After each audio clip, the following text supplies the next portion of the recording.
అందరికీ నమస్తే అండి. నేను మీ సింధుని. ఇవాల్టి రెసిపీ ఏంటంటే, పచ్చి చింతకాయ పులుపుతో చేపల పులుసు. ఇది చాలా ట్రెడిషనల్ రెసిపీ అండి. మన అమ్మమ్మలు, నానమ్మల టైంలో ఇలానే పచ్చి చింతకాయలతో చేపల పులుసు చేసుకొని, ఒక 1 వీక్ వరకు అలా స్టోర్ చేసుకునేవాళ్ళు. సూపర్ అంటే సూపర్ యమ్మీగా ఉంటది. ఇప్పుడు ముందుగా ప్రొసీజర్‌లోకెళ్దాం. ఇక్కడ నేను ఒక హాఫ్ కిలో ఫిష్ కర్రీకి కావాల్సిన మసాలానైతే చూపిస్తున్నాను.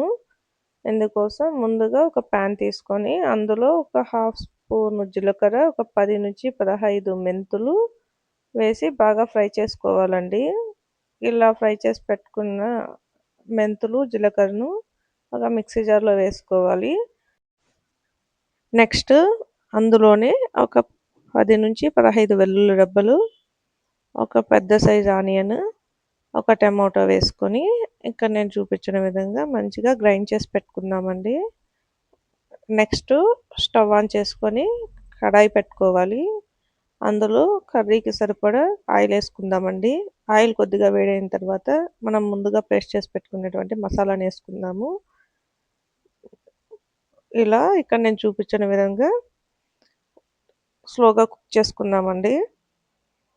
ఇలా మనకు ఆయిల్ అంతా పైకి తేలిందంటే మనకి మసాలా బాగా కుక్ అయిందని. ఇప్పుడు ఇందులో ఒక 2 స్పూన్స్ మిర్చి పౌడర్, 2 స్పూన్స్ ధనియా పౌడర్, టేస్ట్‌కి సరిపడా సాల్ట్, కొద్దిగా టర్మరిక్ యాడ్ చేసుకొని అన్నీ కలిసేలాగా స్లోగా మిక్స్ చేసుకుందామండి. మనం ఇక్కడ మంటను మీడియం ఫ్లేమ్‌లో ఉంచుకొని కుక్ చేసుకోవాలి. ఎందుకంటే మీడియం ఫ్లేమ్‌లో ఉంచినప్పుడే మనకి మసాలా అనేది బాగా ఫ్రై అవుతది. ఇప్పుడు ఇలా ఫ్రై అవుతున్న మసాలాలో ఒక 10-15 కరివేపాకు రెమ్మలు వేసుకొని ఇలా బాగా కలుపుకోవాలండి. మీరు ఇక్కడ చూస్తున్నట్లయితే మనకి మసాలా పేస్ట్ అనేది బాగా ఫ్రై అయింది. ఇలాంటప్పుడు మనం ముందుగా తీసి పెట్టినటువంటి పచ్చి చింతకాయల పులుపు అంటే ఏం లేదండి. మనము ఒక 8-10 పచ్చి చింతకాయలు తీసుకొని అందులో కొద్దిగా వాటర్ యాడ్ చేసి బాగా బాయిల్ చేసుకోవాలి. ఇలా బాయిల్ అయిన పచ్చి చింతకాయలోంచి గుజ్జుని సెపరేట్ చేస్తే అదేనండి మనం ఇక్కడ యూజ్ చేసే పచ్చి చింతకాయ పులుపు. నెక్స్ట్ ఇలా వేసిన పచ్చి చింతకాయ పులుపును బాగా మిక్స్ చేసుకోవాలండి. మిక్స్ చేసి బాగా ఫ్రై చేసుకోవాలి. ఇలా ఫ్రై అయిన తర్వాత నెక్స్ట్ ఇందులో కర్రీకి సరిపడా వాటర్ యాడ్ చేసుకుందాము. ఇలా వాటర్ యాడ్ చేసుకొని అన్ని వైపులా కలిసేలా ఇలా మిక్స్ చేసుకుందామండి. మనం ఇక్కడ మంటని మీడియం టు హై ఫ్లేమ్‌లో ఉంచి కుక్ చేసుకుందామండి. ఇక్కడ మనకు కర్రీ బాగా దగ్గర పడుతుంది. ఇలాంటప్పుడు మనము కర్రీ కన్సిస్టెన్సీ ఇలా వస్తే సరిపోద్దండి. ఇలాంటప్పుడు మనం ముందుగా క్లీన్ చేసి పెట్టుకున్నటువంటి ఫిష్ పీసెస్‌ని తీసుకొని ఇక్కడ నేను చూపించిన విధంగా స్లోగా 1 బై 1 అడ్జస్ట్ చేసుకుంటా వేసుకోవాలండి.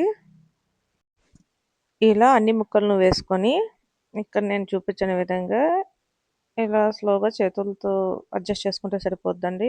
ఇక్కడ మనము మంటనైతే లో నుంచి మీడియం ఫ్లేమ్‌లో ఉంచుకోవాలి. అప్పుడే మనకు ఈ ఫిష్ ముక్క అనేది లోపల నుంచి బాగా కుక్ అవుతది. మనకి ఫిష్ కర్రీ రెడీ అవ్వడానికి ఒక 20 మినిట్స్ అలా పడుతదండి. ఎందుకంటే మనకి ఫిష్ బాగా కుక్ అవ్వాలి కాబట్టి. ఇక్కడ మీరు చూసినట్లయితే మనకి ఫిష్ ముక్క కూడా చాలా బాగా కుక్ అయింది. మసాలా కూడా మంచి కర్రీ కన్సిస్టెన్సీకొచ్చింది. నెక్స్ట్ ఇందులో ఫైనల్‌గా కొత్తిమీరని యాడ్ చేసుకొని స్టవ్ ఆఫ్ చేసుకుందామండి. అంతేనండి. ఎంతో టేస్టీగా ఉండే ఫిష్ కర్రీ రెడీ అయిపోయింది. మనం ఈ ఫిష్ కర్రీని వేడి వేడిగా అయినా తినొచ్చు. లేకుంటే మరుసటి రోజైనా తినొచ్చు. చాలా యమ్మీగా ఉంటది. ఈ వీడియో గనుక మీకు నచ్చినట్లయితే లైక్ చేయండి, షేర్ చేయండి, సబ్స్క్రైబ్ చేసుకోండి. Thank you for watching.